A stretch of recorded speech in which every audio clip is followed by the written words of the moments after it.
నీవెన్ని ప్రాంతాలకు వెళ్ళినా, ఎంతమంది స్వస్థతావరం ఉందని దైవసేవకుల దగ్గరకు పరిగెత్తినా కూడా నీ జీవితంలో ప్రార్థన అనేది లేకపోతే గనుక ఏమీ సాధించలేవు, ఏమీ పొందుకోలేవు కూడా. ఇది నిజం, ఇది నేను చెప్పేది కాదు. యేసుక్రీస్తు ప్రభుల వారే సాక్షాత్ ఆయన చెప్తూ ఉన్నారు. మార్కు సువార్త మరి 9వ అధ్యాయం 29వ వచనంలో ఒక తండ్రి కొడుకుని తీసుకొచ్చి శిష్యులను అడిగాడు, మరి ఈ బాబును స్వస్థపరచండి, నాకు మేలు చేయండి అని. సరుకు లేదు శిష్యుల్లో, సరుకు లేదు. ఎందుకు లేదు? ప్రార్థన ఫలించలేదు, స్వస్థత రాల.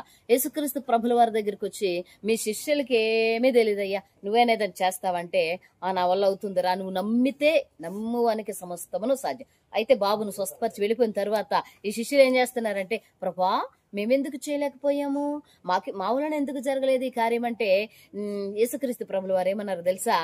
మరి ఇట్టి విధమైనది వదిలిపోవుట ప్రార్థన ద్వారా తప్ప మరి దేని ద్వారాను ఇట్టి విధమైన మరి బలహీనత కానివ్వండి, లేకపోతే ఏ సమస్య పోవటం కానివ్వండి జరగదు. నువ్వు తల్ల క్రిందలు తపస్సు చేసిన ప్రార్థన అనే మరి యొక్క ఆయుధము నీ జీవితంలో లేకపోతే, వాక్యముతో సహవాసం నీ జీవితంలో లేకపోతే ఏమీ సాధించలేవు. నిరోకారంగా నిస్సహాయ స్థితిలో నువ్వు ఉంటావు. ఎందుకనంటే ప్రార్థనలో ఉన్న శక్తి అలాంటిది. చాలా మందికి ఎంత ఖాళీ సమయం ఉంటుందండి, అస్సలు ప్రార్థన చేయరు, అస్సలు వాక్యం చదవరు. సమయం అంతా అంట రీల్స్, ఫేస్బుక్, ముఖం బుక్, వాట్సాప్ అన్నీ చూసుకుంటూ కాలం గడిపెత్తారు తప్ప ప్రార్థన మాత్రం ఎక్కదు మైండ్కి. అలాంటి వాళ్ళ జీవితంలో ఏం ఆశీర్వాదం ఉంటుంది చెప్పండి? మీరు చెప్పండి. యేసుక్రీస్తే చెప్పలేదు, ఇట్టి విధమైనది వదిలిపోవట ప్రార్థన వలన తప్ప దేని వలన జరగదు.